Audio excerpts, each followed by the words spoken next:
Ya, Ya, jumpa sehat lagi kita dok. nih dok. Eh, Membahas mengenai gizi ya dok ya. Malam hari ini Iya dok. teman-teman Dokter, sahabat ini dokterku, sinyal saya putus-putus nggak ya dok? hmm, kedengaran suara saya dokter ya. Dokter Lorencia di rumah kan ya. Mudah-mudahan Ya di suaranya rumah. sinyal bagus ya dok ya. Mudah-mudahan ya. Ya, Supaya ya kita dok, lancar mudah-mudahan jadi. dok. Ini saya dapat. Saya ganti Ya, wifi dok. Tadi masih pakai kuota, takutnya putus-putus kalau pakai kuota. ya saya nyapa dulu ya kepada teman-teman sahabat dokterku di sini ya yang sudah hadir. Terima kasih malam hari ini kita kembali lagi bersama Dokter Lorencia ya. Kita akan membahas mengenai Iya gagal dok. ginjal sebenarnya. Nah, kita tahu sekarang pandemi COVID-19 ini sudah luar biasa ya naiknya. Iya bener banget dok. Terakhir saya baca itu 35.000 ya kasusnya hari ini di atas 35. Hari ini tiga Wah puluh itu lima ya dok. iya 35.000. Wah itu eh, cepat sekali. Sudah sampai 12 kali lipat ya kalau saya lihat, saya hitung itu dari awal pandemi dari awal Januari sampai di akhir Januari dan sampai saat Februari, di awal Februari ini. Dan ini menjadi permasalahan juga bagi lansia sebenarnya dok ya. Bagi lansia ini Iya menjadi bener masalah banget dok. juga sih terkait dengan gizi, apalagi dengan lansia-lansia mengalami gagal ginjal ya. Nah, pada umumnya sih gagal ginjal ini pada lansia itu kesulitan dalam menjaga asupannya. Uh, Nah ini kita bahas Mm-mm. ya teman-teman sahabat produktif ini, mudah-mudahan nanti kita bisa tanya jawab lebih lebih lebih intens di sini ya. Nanti ada loh, nanti kita dapat satu giveaway nanti teman-teman. Ini kita selalu rahasiakan tuh, sejak tidak pernah kita tampilkan giveaway ya dalam slide kita. Jadi di dalam flyer kita, jadi supaya teman-teman menjadi rahasia nih, siapa sih yang dapat nanti giveaway malam ini ya. Cuman yang penting bukan itunya ya dokter ya. Yang penting sekarang kita akan bahas malam ini ilmunya sih. Bagaimana sih Iya lansia-lansia dok. ini bisa menjaga kebutuhan gizinya uh, pada kasus-kasus gagal ginjal. Nah silakan dok, mungkin dibahas sedikit ya kali apa sih gizi pada Mm. lansia, kemudian gagal ginjal yang menyebabkan lansia, atau apakah mungkin lansia gagal ginjal selalu terjadi gagal ginjal, ada kekurangan gizi, atau uh, gagal ginjal itu merupakan kekurangan gizi pada lansia. Nah, ini yang perlu kita ketahui nanti dari dokter lansia. Silakan dok, mungkin dikasih overview sedikit kepada kita. Pertanyaan sudah banyak sekali masuk sih sebenarnya kalau lihat dari ini kita. Silakan dokter. Iya dok. Mungkin sekilas sih dok, saya sampaikan bahwa kalau pada lansia penyebab gagal ginjalnya sebenarnya tetap sama dok hingga saat ini. Penyebab gagal ginjal baik pada apa dewasa muda maupun pada lansia itu tetap penyebab utamanya adalah hipertensi dan juga diabetes dok. Cuman yang menjadi masalah mungkin ini ya dok ya, kalau lansia itu belum ada penyakit gagal ginjal. Nah, itu kalau pada lansia meskipun dia belum ada, mereka juga sudah punya masalah kan, Dok. Masalahnya terutama misalnya kita tahu bahwa pada lansia tuh mulai terjadi perubahan ya, Dok. Ya meskipun itu secara apa itu normal ya, Dok ya. Nah, jadi misalnya giginya mulai pada hilang ya kan, Dok. Giginya mulai pada patah. Terus yang kedua mungkin ini apa namanya indera pengecapannya juga mulai berubah ya dok ya. Terus habis gitu mungkin bisa juga nafsu makannya sudah menurun sebelum dia itu tahu bahwa dia itu ada gagal ginjal gitu kan dok. Nah ditambah kalau pada saat dia terkena gagal ginjal maka itu akan menjadi makin berat ya dok ya untuk nafsu makan atau asupan makannya itu akan makin lebih susah gitu dok.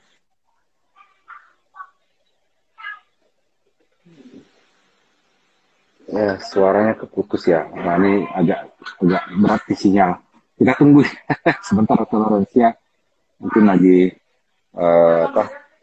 masalah sinyal di sana kurang bagus kali ya. Cuman tadi sekilas tadi ya, dokter Lorenza menyampaikan ternyata pada masalah eh, di lansia ini gagal ginjal itu bisa memang disebabkan karena asupan gizi tadi yang kurang ya.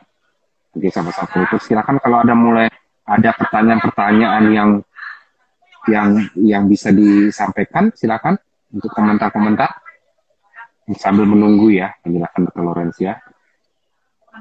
Silakan teman-teman. Mudah-mudahan cepat nih masuk ya Dr. Lawrencia sinyalnya. Jadi mungkin sekilas ya kali teman-teman sahabat dokterku di sini, lansia itu kasus pada lansia itu banyak sekali memang terjadi kasus malnutrisi namanya. Nah ini menjadi permasalahan dan itu sebagian besar yang menyebabkan lansia itu harus datang ke layanan kesehatan, harus datang ke rumah sakit untuk mendapatkan asupan gizi. Nah ini, terima kasih dokter. Ya maaf dok, sinyal saya kayak.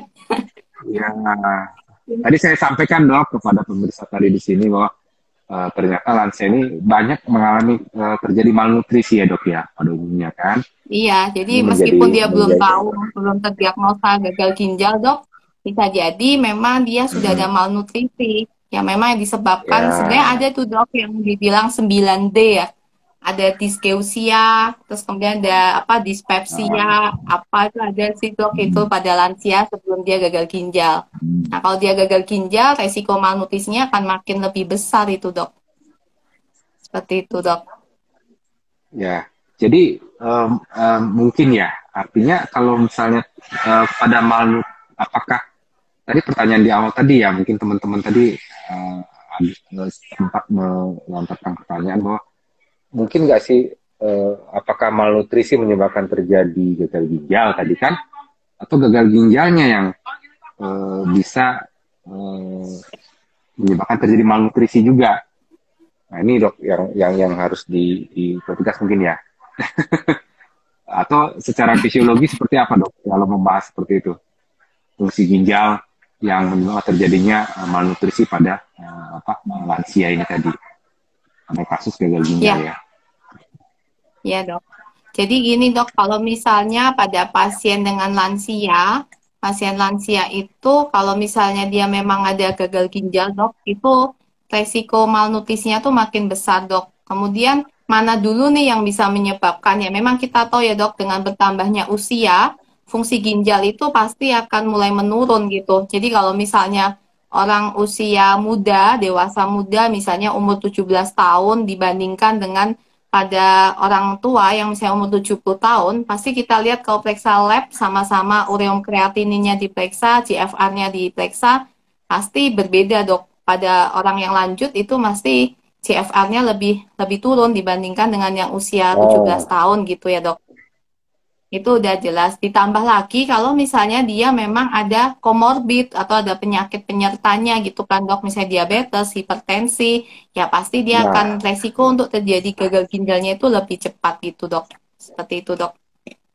Ya, oke. Berarti ini kan menjadi concern ya sebenarnya nutrisi ini pada lansia. Nah kalau untuk lansia sendiri nih ada nggak sih dok ya pemeriksaan apa sih yang harus kita kerjakan ya?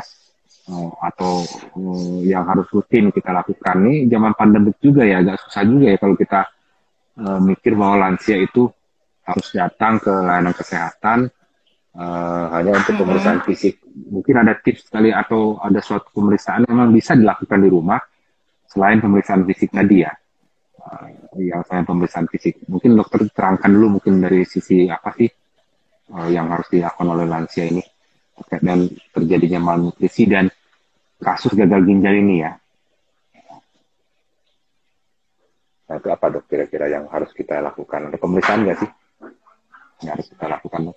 Ya dok, jadi ya kalau pada lansia mungkin untuk deteksinya ya dok, untuk lebih mengetahui gitu misalnya pastinya sih kalau kita mau deteksi pasti untuk mengetahui apakah dia ada gagal ginjal atau enggak, pastinya dengan pemeriksaan lab ya dok ya. Itu dengan pemeriksaan ureum kreatinin, terus yang tadi GFR, terus urin lengkap kita periksa. Nah, kan tetapi mungkin kalau misalnya selama pandemi di sini untuk tahu nih tanda-tanda mereka ada mulai terganggu nggak sih ginjalnya, ya kita bisa lakukan salah satunya adalah dengan pemeriksaan urinnya, mungkin produksi urinnya bagaimana, apa sehari-harinya, apakah ada penurunan dari produksi urinnya. Kemudian apakah ada gejala-gejala lain, karena biasanya orang dengan urium kreatinin yang tinggi itu seringkali merasakan mual muntah. Nah, itu bisa juga dok kita sebagai penanda kalau misalnya memang belum sempat untuk kontrol ke dokternya, ke rumah sakit. Ya, kalaupun lebih yang mau lebih ini lagi ya sekarang ada telemedicine ya dok, bisa juga kan dok dengan pro Ya, dokterku ini ya dok. ya Telemedicine bisa ya dok. di telemedicine dok ya. Artinya ada Iya gejala dok. tadi bisa kita konsultasikan secara online ya. Kan banyak juga sekarang layanan-layanan seperti itu yang bisa dilakukan konsultasi secara online ya.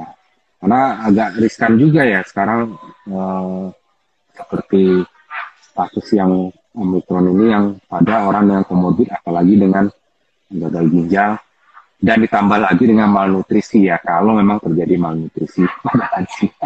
Itu sering sekali dokter, Iya benar dok. pasien-pasien saya itu pun sering sekali itu datang ke rumah sakit itu hanya gangguan Hmm. asupan, tidak mau makan, tidak mau minum dan parahnya lagi yang dan lebih lebih apa eh, yang memperburuknya lagi dia sudah terjadi gagal ginjal. Nah ini jadi permasalahan ya sebenarnya.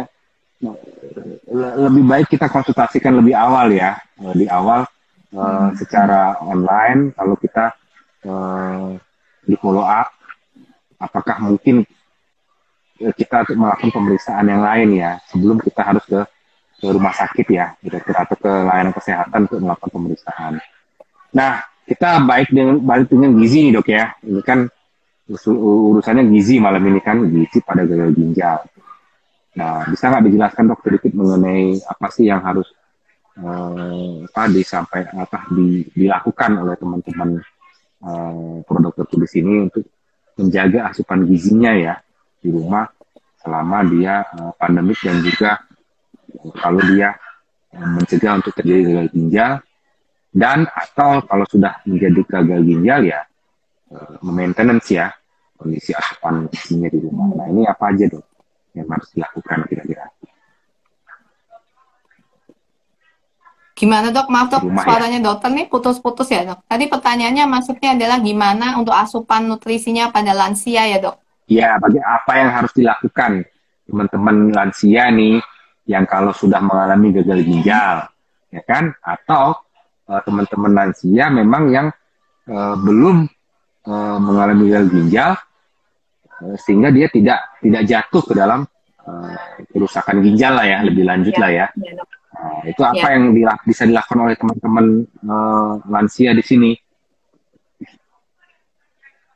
Ya dok, jadi kalau misalnya pada pasien-pasien lansia ya dok, kemudian dia belum ada gagal ginjal, ya ini yang mungkin untuk keluarganya, untuk anaknya ataupun untuk apa namanya pasiennya sendiri ya, untuk lansianya sendiri, yang pasti jangan takut-takut untuk makan protein sih dok. Kita tahu bahwa dulu kalau orang sudah bertambah usia, itu nggak boleh banyak-banyak makan protein kan dok, takutnya ginjalnya apa cepat rusak gitu ya.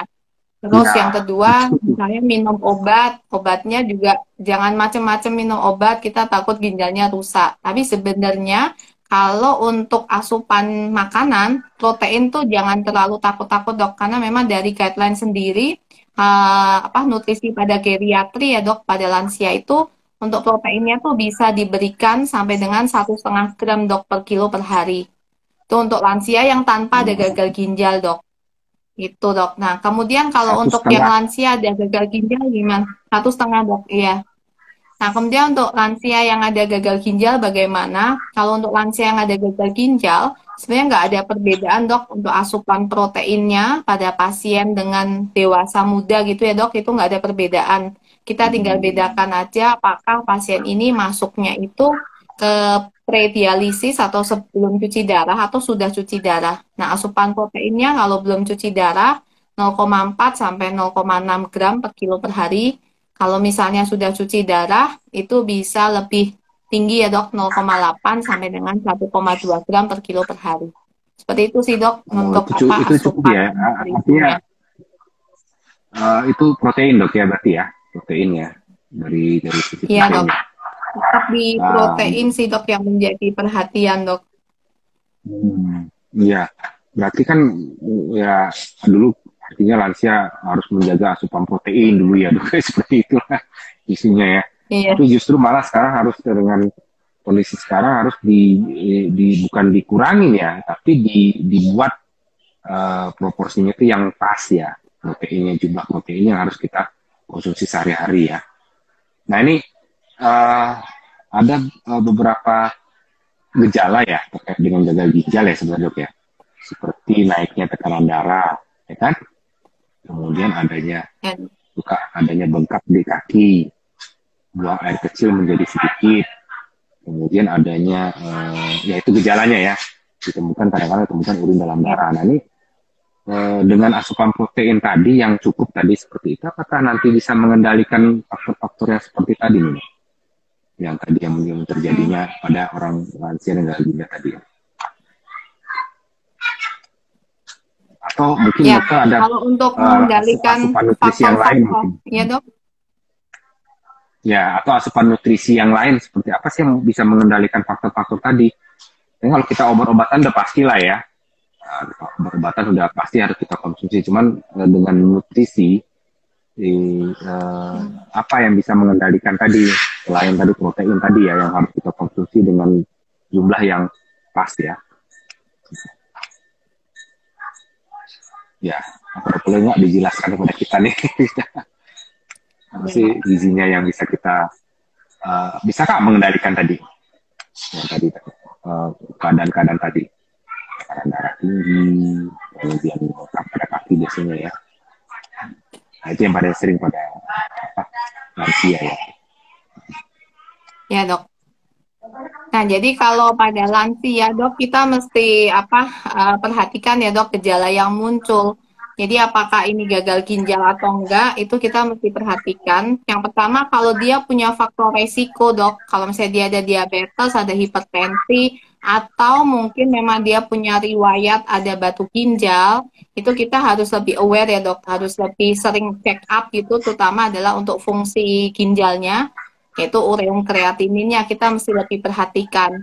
Nah itu kalau dari hasil pemeriksaan laboratorium. Nah kalau misalnya dari gejala klinisnya atau dari penampakan fisiknya itu kita bisa lihat kalau misalnya pasien ini mungkin biasanya lansia ini tuh aktivitasnya biasanya nggak ada masalah, tiba-tiba mungkin dia jadi ada keluhan mual muntah, gampang capek, terus kita misalnya lihat kok mukanya lebih pucat gitu kan dok. Nah itu kita bisa curigain kemungkinan ke arah adanya gangguan ginjal. Nah, itu yang mungkin kita mesti perhatikan sih dok pada lansia. Selain tadi yang sudah saya sampaikan juga terkait dengan produksi urin, itu juga kita mesti lihat apakah ada penurunan untuk produksi urinnya seperti itu. Terus ada udem atau ada bengkak-bengkak nggak di badannya, itu kita juga mesti lihat. Seperti itu dok kalau untuk pada pasien lansia. Tapi kalau untuk pemeriksaannya sendiri ya kita tahu bahwa sebenarnya kalau bisa orang belum lansia pun kita juga selalu kontrol ya dok, kita check up. Makanya saya selalu tiap kali edukasi itu pada saat kita ulang tahun itu kita jangan cuman heboh untuk merayakan ulang tahunnya, tapi kita sebaiknya juga minimal melakukan pemeriksaan medical check up. Jadi kalau misalnya kita ada penyakit atau apapun lebih cepat ketahuan seperti itu dok.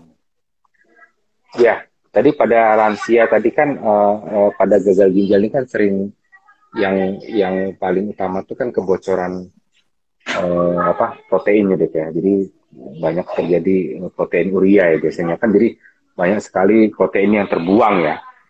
Sehingga ya bisa terjadi OD pada lansia ini kan, bengkak karena kekurangan protein kan.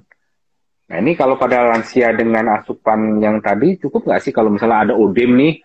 Karena kan ada ODEM lansia tuh gagal ginjal tuh dengan bengkak pada perut, asites, kemudian bengkak pada kaki. Itu ada nggak sih kriteria pemberian gizinya tadi yang menambahkan misalnya proteinnya harus lebih banyak nih jumlahnya atau gimana dok kira-kira? Ada nggak sih yang harus kita perhatikan? Apa jumlahnya cukup? Apa cukup seperti yang tadi kita sampaikan tadi? Oh, Jumlahnya ya cukup nggak dok. sih hanya dengan Jadi, asupannya? nah kalau ya, jadi kalau untuk menentukan apakah asupan yang dikonsumsi oleh lansia ini cukup atau enggak, ya kita mesti hitung ya dok ya. Nah ini memang apa Oh, nggak bisa dihitung sendiri, mungkin paling nggak awal ini pasien ini mesti ke dokter dulu ya, ke dokter gizi ataupun mungkin ke ahli gizi gitu supaya mereka bisa dinilai. Yang paling gampang itu adalah dari BMI atau indeks massa tubuhnya, berat badan per tinggi badan kuadrat dalam meter gitu ya dok. Itu kita bisa tahu arahnya kemana. Cuman ini yang menjadi catatan, kalau misalnya pasien ini ada bengkak, ada edema, yaitu kita bisa bisa tersamarkan ya dok. Sebenarnya indeks massa tubuhnya kelihatannya normal, padahal mungkin sebenarnya nggak oh ya. normal gitu, malnutrisi Pak. Ini normalnya karena bengkaknya itu. Nah itu kita mesti nilai juga. Makanya kita bisa ikut juga dari kalau yang mau akurat kan ada alatnya juga ya dok. Kita bisa lihat itu massa ototnya berapa, terus kadar lemaknya berapa itu bisa sih dok. Itu. Berarti emang harus dikonsultasikan ya. Dikonsultasikan terkait dengan jumlah Iya asupan dok. gizi tadi yang ya. Nah itu teman-teman terus silakan tuh. Kalau secara online sih masih bisa lah ya. Mungkin kita dengan Bisa dok. Telemedicine masih bisa dok. ya masih bisa kan Hmm. kita mengukur sendiri. Mungkin kita ajarin tuh cara mengukur indeks massa tubuhnya di rumah ya. Kemudian mengukur lingkar lengan ya, lingkar lengan, lingkar perut ya. Itu yang harus kita ukur ya dok ya. Biasanya kalau untuk terkait dengan asupan gizi ya, yang dibutuhkan ya. Kemudian tinggi badan, berat badan, itu kan bisa ya dok ya. Diukur sendiri di rumah, kemudian dihitung, kemudian baru dikonsultasikan dengan dokternya. Itu silakan teman-teman nanti kalau berkonsultasi sih dengan dokter Lorencia tadi bisa juga sih. Kalau misalnya nanti ada kebutuhan nanti untuk gizinya berapa sih yang dibutuhkan di rumah, itu bisa juga kita melakukannya dengan telemedicine. Nah, ada lagi nih Iya dok benar. mengenai suplementasi nih dok. Ini ya suplementasi kalsium atau vitamin D itu dibutuhkan nggak sih pada orang-orang dengan gagal ginjal, terutama pada lansia ini? Ini kan lagi COVID nih, Ya. lagi rame dong ya dengan vitamin D ya kan, yang harus dengan jumlah yang tinggi sampai 12.000 tuh. Ada yang memang yang jurnal menyatakan bahwa sampai harus dengan COVID bisa menggunakan melakukan asupan vitamin D sampai 10.000 sampai 12.000 unit ya sehari. Ya, nah itu bagaimana dok? Dan kalsium nih, suplemen kalsium, apakah masih boleh nggak sih pada pasien dengan ginjal ini? Ya, ya dok. Jadi kalau untuk asupan vitamin D maupun kalsium itu boleh aja dok untuk pasien dengan gagal ginjal, tapi tentunya kita harus lakukan pemeriksaan dulu dok. Jadi kita mesti tahu dulu kadar, kalau vitamin D ya dok, kita Hmm, mesti tahu dulu untuk kadar vitamin D-nya berapa. Kalau memang ternyata kadar vitamin D-nya rendah, kita boleh berikan asupan vitamin D tersebut. Karena kita tahu ya dok, vitamin D itu sangat dibutuhkan oleh tubuh, terutama untuk penyerapan kalsium.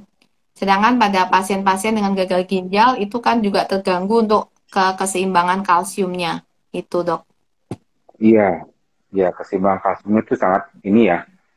Padahal itu kalsium kan dibutuhkan juga sebenarnya untuk penyerapan makanan ya dok ya di usus ya.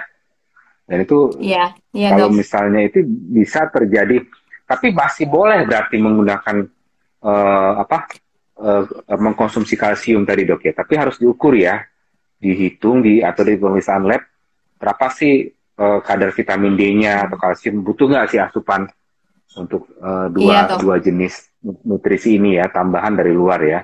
Nah itu bisa Iya, teman-teman benar, Dok. silakan nanti itu Biasanya pengusaha kalau yang saya laboratorium. tahu, Dok, ya Hmm. pada pasien gagal ginjal kan pemeriksaan rutinnya, elektrolitnya termasuk salah satu kan kalsium, fosfat, itu mesti diperiksa ya, Dok, rutin ya. Paling nggak yang mungkin sekitar 3 bulan Hmm. sekali mereka juga dicek kan kalsiumnya berapa, fosfatnya berapa gitu.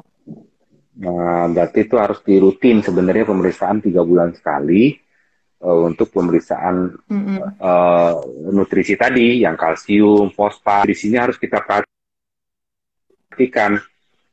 Itu kalau misalnya kita terlambat ya menentukan status nutrisi pada lansia dengan gagal ginjal ini apa yang terjadi biasanya, Dok? Kenapa dok pada Selain lansia tadi, gagal ginjal? Kenapa, dok? ya pada Heeh. lansia ini kan kita harus pemeriksaan tuh 3 bulan sekali, berarti ya dokter ya.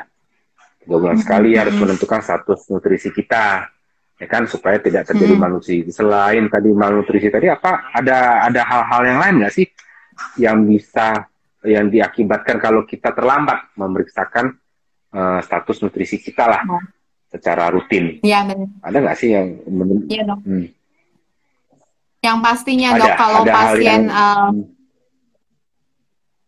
ya kalau mereka itu hmm, ketahuan atau terlambat ketahuannya ya dok, mereka tuh malnutrisi, itu kita mau mengembalikannya lagi tuh butuh waktu ya dok. Dan kita tahu pada pasien dengan gagal ginjal itu nggak seperti apa layaknya orang normal. Jadi kita pemberian nutrisinya pun juga harus hati-hati. Pada pasien gagal ginjal kan kita ngasih nutrisi itu nggak boleh berlebih, nggak boleh juga kurang kan dok. Kalau berlebih jadi masalah, kalau kurang jadi masalah juga. Jadi harus seimbang. Nah, ini yang iya memang makanya sebaiknya kita lakukan pemeriksaan rutin supaya jangan sampai terlalu larut gitu ya dok. Misalnya, wah udah malnutrisi, iya bahkan mungkin otot-ototnya sudah atrofi. Seperti itu kita mengembalikannya kan juga susah dok untuk kalau dari asupan saja. hmm. Seperti itu dok. Nah, berarti teman-teman di sini yang hadir di sini ya, mungkin disampaikan ke keluarganya yang lansia. Kita harus melakukan pemeriksaan rutin sebenarnya, apalagi yang lansia-lansia yang sudah masuk ke status gagal ginjal, ya kan? Nah, gagal ginjal ini kan bukan artinya kita mengembalikan fungsi ginjal menjadi normal sebenarnya dokter ya, tapi Iya benar dok. bagaimana meningkatkan kualitas hidupnya. Kalau mengembalikan fungsi secara normal ya harus diganti ginjalnya, harus diganti ginjalnya ya, harus ada ginjal baru kan. Iya, Nah, ini bisa mereka transplant dok kalau dapatkan kan. mau dok. Iya, transplant. Tapi kan itu kan agak sulit juga lah ya zaman sekarang transportasi ginjal kan. Hmm. Nah, makanya yang penting ya jaga nutrisinya itu, status nutrisinya itu dengan baik. Ya, kita maintain saja, berarti 3 bulan sekali harus melakukan pemeriksaan status nutrisinya dengan baik. Nah, ada lagi Hmm. pertanyaan ini dok sebenarnya. Boleh nggak sih ya pasien-pasien gagal ginjal ini kalau mengalami kondisi malnutrisi, eh, tapi sebelum itu balik dulu ke sana, mungkin ada pertanyaan di sini. Jadi apa yang sebenarnya Hmm. nutrisi yang harus kita cukupkan deh, yang dalam bentuk oral, yang bisa kita konsumsi sehari-hari dok. Tadi vitamin D tadi saya tangkap ya, kemudian kalsium ya, Hmm. kemudian apa lagi dok? Hmm. Protein tadi yang jelas kan. Ada lagi nggak sih Ya. yang dari nutrisi yang lain? Ini biar ada tips nih buat teman-teman di rumah apa yang harus kita konsumsi. Nah, Ya, jadi yang pasti ininya sih dok, kan kita tahu nutrisi ada makro dan mikronutrien dok. Makro tuh yang dibutuhkan dalam jumlah besar, mikro yang kecil ya dok. Nah, makro tuh harus terpenuhin dulu dok, seperti karbohidrat, protein, lemak itu harus terpenuhin dulu. Tentunya untuk memenuhi makronutrien itu tidak ada masalah. Yang penting yang harus diperhatikan adalah kandungan protein, karena memang pada pasien ginjal itu yang harus pas itu adalah proteinnya, terutama pada lansia, dok. Kemudian yang kedua adalah asupan kalorinya. Kalori ini yang agak sedikit berbeda hmm, antara dewasa muda dan juga lansia. Untuk asupan kalori pada pasien dengan gagal ginjal. Ya meskipun sebenarnya perbedaannya nggak signifikan, dok. Kalau pada pada pasien dengan pada pasien dewasa muda itu 30 sampai 35 kilokalori per kilo per hari. Kalau pada lansia itu sekitar 25 sampai 30 kilokalori per kilo per hari. Nah, nanti dari situ baru kita bagikan kan dok ke karbohidrat, ke protein, ke lemak. Nah, yang harus diperhatikan tetap protein kalau dari segi makronutrien. Nah, kemudian kalau dari sisi hmm, mikronutrien tuh kita tahu pada pasien gagal ginjal itu yang mesti diperhatikan adalah natrium. Karena natrium tuh tidak boleh terlalu tinggi. Kemudian kalium juga mesti diperhatikan. Kemudian kalsium, fosfat. Nah, itu yang dari sisi mikronutrien yang mesti diperhatikan. Kalau untuk vitamin yang lain itu kita juga harus perhatikan, terutama adalah vitamin-vitamin yang larut air. Karena kita tahu vitamin larut air itu kalau tubuh udah nggak butuh pasti akan dibuang lewat ginjal. Tapi kalau kita minum vitamin larut air terlalu banyak, berarti kita memberikan beban ke ginjal. Nah, ini yang mesti kita juga perhatikan untuk asupan vitamin yang larut air. Kalau untuk larut lemak mungkin lebih lebih ini ya dok ya, lebih nggak terlalu beban ke ginjal karena kan vitamin larut lemak kita tahu lebih ke hati ya, di metabolismenya dia disimpan di hati Iya. untuk yang larut lemak. Seperti itu sih dok. Berarti ini Kalau yang contoh lain-lainnya vitamin sebenarnya larut air. hampir sama dok. Iya. Berarti vitamin larut air itu seperti vitamin C ya dok ya.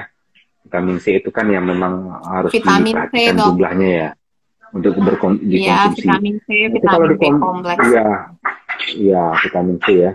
Nah kalau vitamin C kan sekarang orang dengan pandemi ini kan butuh banyak vitamin C juga sebenarnya. Apakah mungkin harus kalau dengan COVID gagal ginjal lagi ya tambah ya vitamin C butuh nggak sih diminum sebenarnya itu agak repot juga ya. Ya, ya, Gimana kira-kira tips dokter nih? ya sebenarnya kalau untuk serba salah ya dok ya sebenarnya di kondisi seperti ini kalau misalnya terlalu banyak nanti ginjalnya makin cepat rusak. Kalau nggak minum vitamin C takutnya nanti kena COVID gitu kan dok, imunnya turun gitu. Ya sebenarnya kan kita tahu tubuh tubuh ini kan butuh vitamin C nggak tinggi ya dok. Sebenarnya asupan hariannya kan sekitar 100 sampai 150 miligram gitu dok. Ya itu sebenarnya kita bisa sesuaikan untuk asupan vitamin C-nya selama pasien ini dalam kondisi fit, pasiennya merasa tidak badannya merasa fit, ya udah asupan vitamin C itu nggak perlu tinggi-tinggi, jadi 100 sampai 150 miligram per hari itu cukup untuk pasien dengan gangguan ginjal Cukup ya gitu. untuk Kecuali gagal memang ginjal pasien dok ya ini, berarti ya kalau nggak ada gagal ginjal sih nggak masalah dok, sampai 500 sampai 1 gram iya masih oke. Tapi kalau ada gagal ginjal iya ya lebih diperhatikan gitu. ya Itu dok. jadi kalau misalnya gagal ginjal memang lebih ya mungkin vitamin lain kali ya untuk mencegah terjadinya apa eh, COVID ya yang bisa dikonsumsi kan banyak selain dari vitamin C tadi dok ya. Nggak harus Iya, vitamin C yang selain diminum ya. iya bener dok.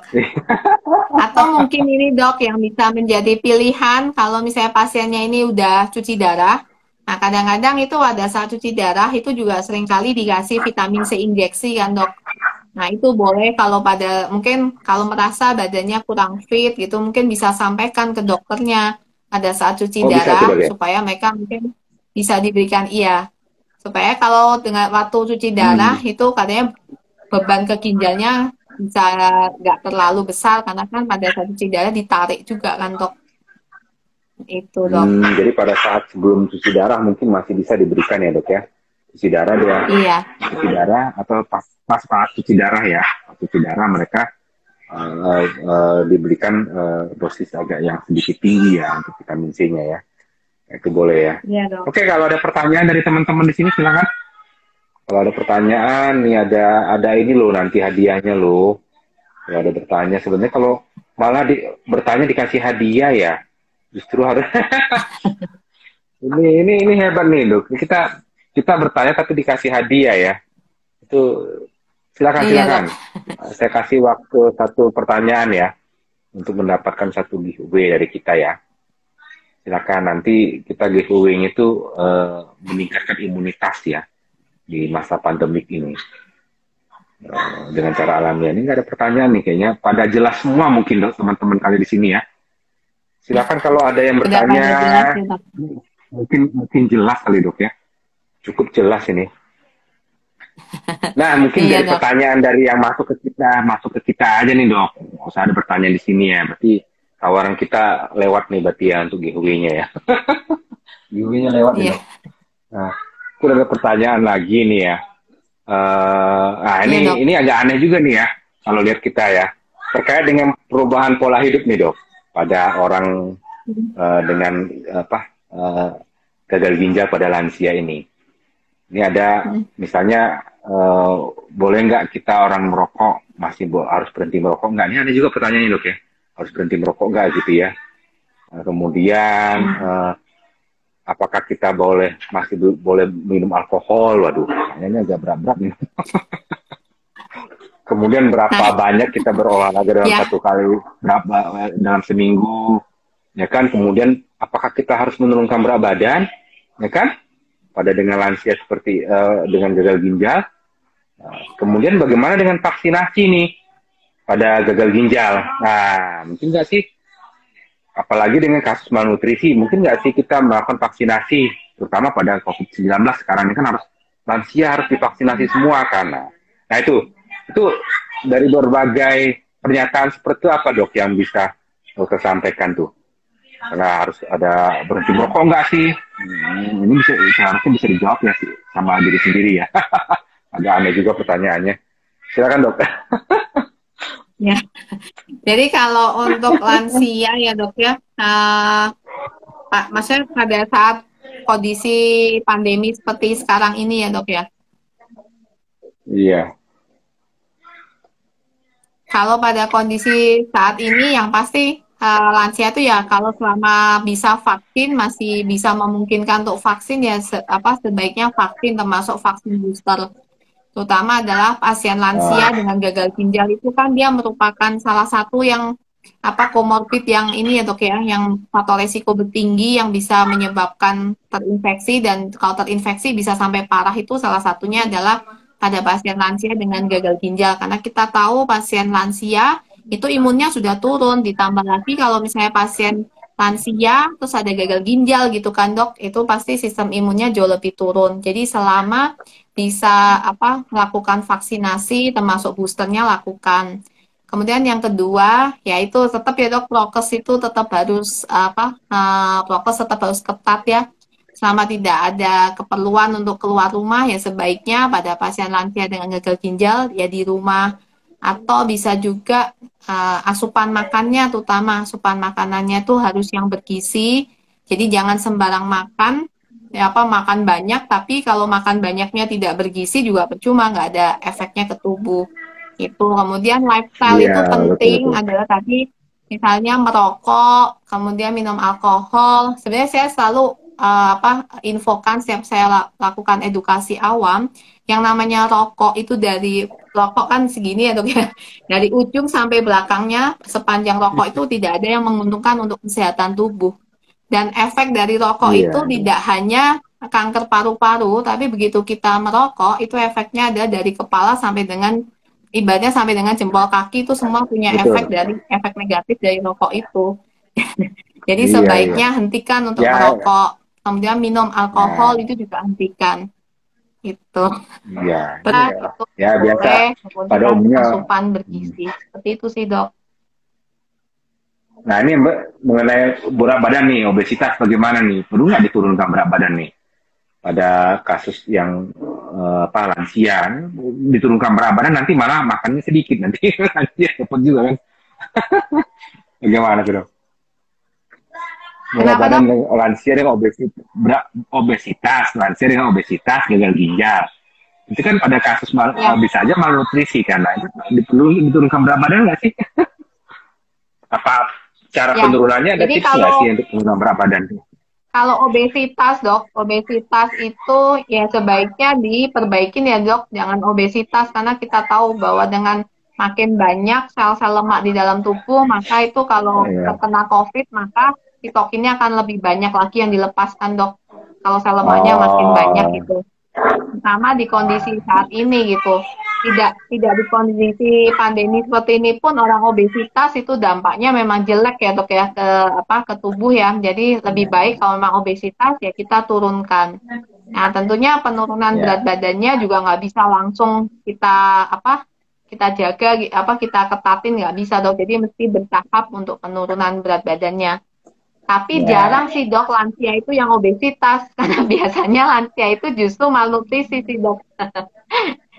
Karena yang tadi tuh dok yang seperti Ada saya juga tuh bilang biasanya ketemu pada tuh. lansia tuh udah ada yang gangguan 9D itu dok.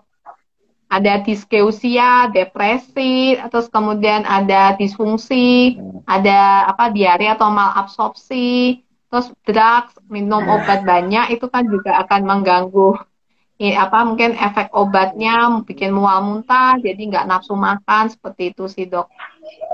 Iya, iya. Wah, ini seru nih pembahasan tuh sebenarnya nih. kalau panjang kita bisa sampai pagi nih pembahasannya. Ada pertanyaan nih dok. Di sini sih ada pertanyaan satu dari apa nih ya? Dari Yuandi ya. Dari Yuandi sebentar. Pertanyaannya apa ya? Eh, saya mau bertanya dok, untuk pasien gagal ginjal berapa kebutuhan kalori? Sebenarnya udah dibahas tadi ya, yang dibutuhkan per kali makan. Iya, Nah, mungkin tadi belum join nih kali Bu iya, Iwan di sini. Ini boleh dijelaskan sedikit iya. lagi dok, Jadi, kebutuhan kalori iya. seharinya. Jadi untuk asupan apa kalorinya ya, ini dokter juga sih dok, sebenarnya dokter Ayu itu dok. Itu Oh teman iya, saya dok. silakan, silakan nggak Ya apa-apa, jadi jawab kalau aja untuk biar kirim. asupan kalorinya itu tadi yang sekitar 30 sampai 35 kilokalori per kilo per hari itu dalam satu hari. Jadi kalau sekali makan ya kita tinggal bagi aja. Tadi kalau berat badan 50 kilo kurang lebih kan berarti 1.500 ya dok sehari. Kalau 1.500 ya kita bagi 3 kali makan kurang lebih 500. Ya. Tapi jangan dibaginya langsung makan besar. Kan pasti pasien ada makan snack juga. Berarti kurang lebih ya sekali makan tuh 300 sampai 400 kilokalori. Nah, nanti sisanya kalau udah 3 kali, sisanya kita bisa penuhi dari ini dok, dari apa selingan ya, apa snack itu dok. Dan mungkin tips juga kalau pada lansia itu kan mereka nggak bisa langsung makan banyak habis itu nggak masalah, tapi mungkin bisa makannya tuh sedikit-sedikit tapi sering itu bisa dok. Oh iya iya betul Itu betul. juga bisa dilakukan Ah, dok. wah ini terakhir dok. Ini waktu kita sudah mau habis juga ya. Nah, cuman ini terakhir nih ada sedikit yang sering dikeluhkan sama lansia sebenarnya terkait dengan tidak bisa makan dia ya. Cuman kan kalau kita bisa nggak digantikan dengan pisang ya dok ya. Itu kan pisang kan kalau dihitung ya itu sekitar 200 kalori ya dok ya. Kemungkinan ya dalam satu pisang itu kan untuk asupan satu pisang saja yang ukuran standar ya itu sekitar 200 kalori dan jumlah vitaminnya itu cukup banyak di sana. Jadi cukup banyak dan lengkap. Nah, itu boleh nggak sih kita misalnya kekurangan asupan makanan tadi ditambah hanya dengan satu pisang misalnya dari 300 kalori sampai berapa tadi 500 dok ya? 300 sampai 500 kali makan ya. Nah, itu ditambah dengan pisang misalnya ternyata dengan untuk mencukupi kebutuhan sisa kalorinya tadi. Kira-kira gimana dok? Ya, Pisang boleh benar nggak dok. sih Jadi sebagai? pisang itu ini dok, hati-hati untuk kaliumnya ya dok. Selama pasien itu kaliumnya Ya, normal ya mungkin kaliumnya sesekali ya. boleh dok. Tapi jangan terlalu sering makan pisang karena kan kita takut kaliumnya. Dan saya pernah Betul. baca katanya pisang itu sebenarnya kaliumnya itu paling banyak itu di ini ya dok. Yang seperti apa sih yang kayak tali-tali kalau kita buka pisang kan ada kayak Kulitnya, tali-talinya itu ya dok. kulitnya itu ya di samping itu Ya ya. di kulitnya. Nah, itu katanya itu yang paling tinggi kaliumnya gitu. Jadi, masih boleh lah makan Oh, pisang, tapi ya jangan terlalu banyak, dok. Karena kaliumnya yang tinggi dari ya, pisang itu yang kita ya, takutkan. yang kita itu takutkan Gitu. nanti kelebihan konsumsi kaliumnya jadinya ya. Kelebihan kalium pada pisang Iya, dok. tadi ya, yang jadi berbahaya pada pasien Iya. gagal ginjal tadi ya. Oke, ini pembahasan kita Ini sudah ada yang malam nih nanya dok. nih, dok. Sudah Kayaknya tiba. dari Pak Ivan, dok. Ini dari Oh Pak ada lagi? Ivan, Nah, ini tanya sepertinya tentang suplemen Pak asam amino, dok. Ivan. Dok, ya silakan dok Ya, kalau boleh ini dijawab tuh. boleh-boleh aja nih, suplemen keto analog kan dok, keto analog asam amino itu boleh-boleh aja dikonsumsi, termasuk pada lansia. Karena keto analog asam amino nih sangat membantu ya dok ya untuk asupan proteinnya tanpa membebani fungsi ginjal. Karena keto analog ini sudah nggak ada nitrogen, dimana kita tahu nitrogen ini yang nanti akan berubah menjadi urea yang nanti dikeluarkan lewat ginjal dalam bentuk urea gitu ya dok. Nah ini boleh banget dosisnya untuk suplemen asam amino keto analog ini tetap sama pada lansia maupun dewasa muda, yaitu adalah 1 tablet per 5 kilogram berat badan per hari. Jadi tergantung berat badannya. Kalau dia beratnya Hmm, 50 ya berarti sehari dia bisa minum 10 tablet dok. Tinggal dibagi 3 dosis banyak juga seperti ya. itu dok. 10 tablet itu Itu sekali untuk makan maksudnya dok ya? 10 tablet itu Sekali untuk sehari konsumsi? dok.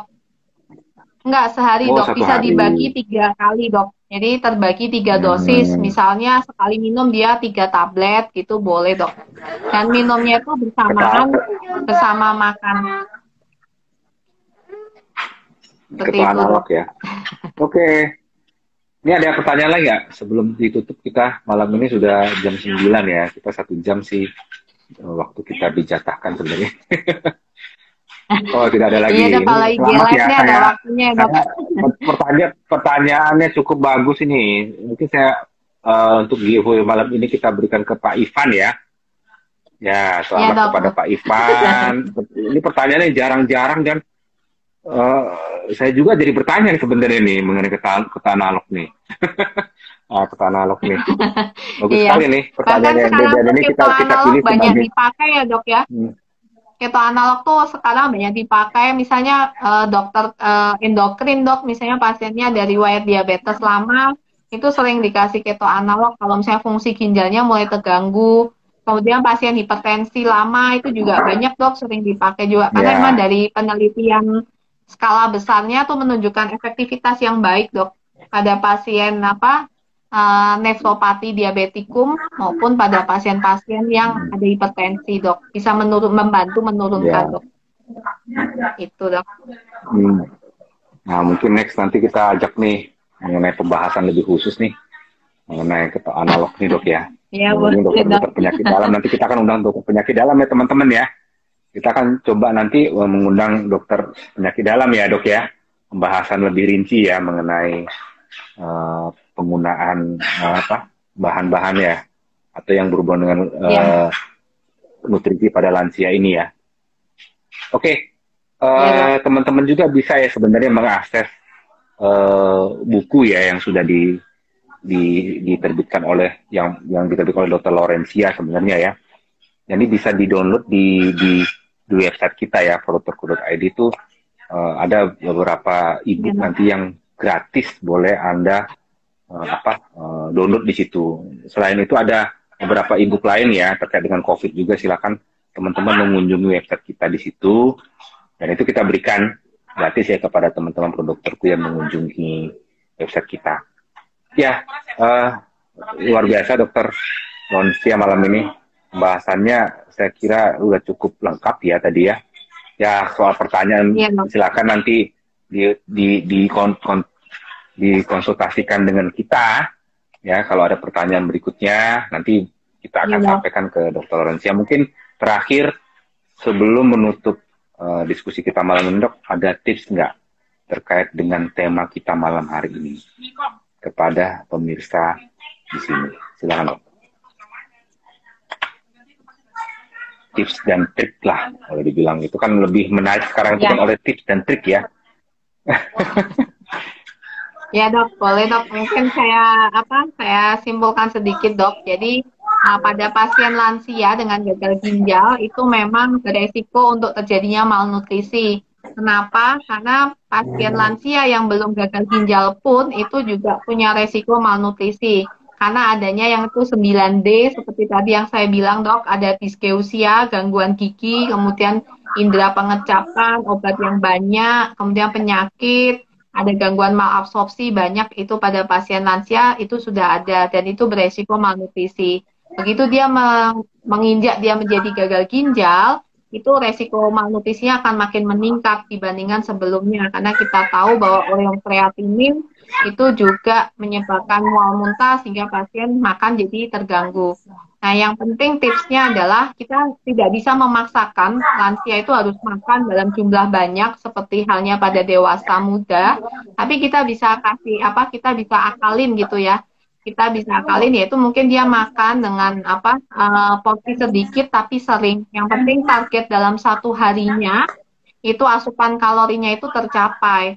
Kalau satu hari itu kita bisa misalnya tadi seperti yang saya bilang 30 kilokalori berarti berat badan 50, 1.500 ya dibagi aja. Yang penting sedikit-sedikit itu bisa tercapai. Nah, kemudian kalau misalnya dengan makan biasa itu tidak tercapai asupannya, kita bisa akalin juga, kita bisa kasih pelengkap, nutrisi pelengkap. Nutrisi pelengkapnya seperti apa? Misalnya sekarang juga banyak dijual di toko susu, di apotek juga ada. Itu adalah susu yang memang diperuntukkan untuk pasien dengan gagal ginjal, itu bisa ditambahkan seperti itu. Nah, kemudian juga pada pasien lansia untuk selain asupan nutrisinya tadi, untuk kalorinya, untuk tipsnya, protein juga harus diperhatikan. Jadi kita mesti lihat gagal ginjalnya itu sudah cuci darah atau belum. Kalau misalnya belum cuci darah, ya proteinnya jangan tinggi-tinggi. Karena dengan kita kasih protein terlalu tinggi, itu akan mempercepat atau memperburuk fungsi ginjalnya. Nah, kalau misalnya dia sudah cuci darah, ya ini lebih enak ya dok, karena asupan proteinnya lebih bisa tinggi, yaitu bisa sampai 1,2 gram per kilo per hari. Nah, kalaupun mungkin asupan protein yang dari makan kurang, ya bisa ditambahkan seperti suplemen keto analog tadi. Karena suplemen keto analog ini tidak menambah beban kerja dari ginjal. Nah, kemudian juga kalau dari sisi mikronutrien itu yang mesti diperhatikan untuk pada pasien lansia gagal ginjal itu adalah tadi saya bilang natrium, kalium, fosfor, kemudian kalsium itu asupannya harus diperhatikan. Kalau untuk vitamin sendiri itu adalah vitamin larut air yang jangan terlalu berlebihan. Kalau untuk vitamin larut lemak itu masih lebih fleksibel, lebih nggak masalah dibanding larut air. Nah, itu kira-kira sih dok yang dapat saya sampaikan untuk pasien-pasien lansia dengan gagal ginjal dok. Mudah-mudahan bermanfaat. Ya, terima kasih Dr. Lorencia. Oke, sampai jumpa Ya, lagi ya, sama-sama dok. sahabat Makasih dok. dokterku. Sampai kita tutup malam hari ini dengan salam sehat ya. Tetap selalu jaga kesehatan. Dan jangan lupa prosedur kesehatan dikerjakan selama COVID-19. Sampai jumpa lagi ya pada Ya, sampai jumpa pertemuan dok. kita Sampai berikutnya. ketemu Sampai lagi jumpa. dok. Yuk, Ya, sampai jumpa. sehat selalu Terima dok. kasih. Makasih dok. Terima kasih.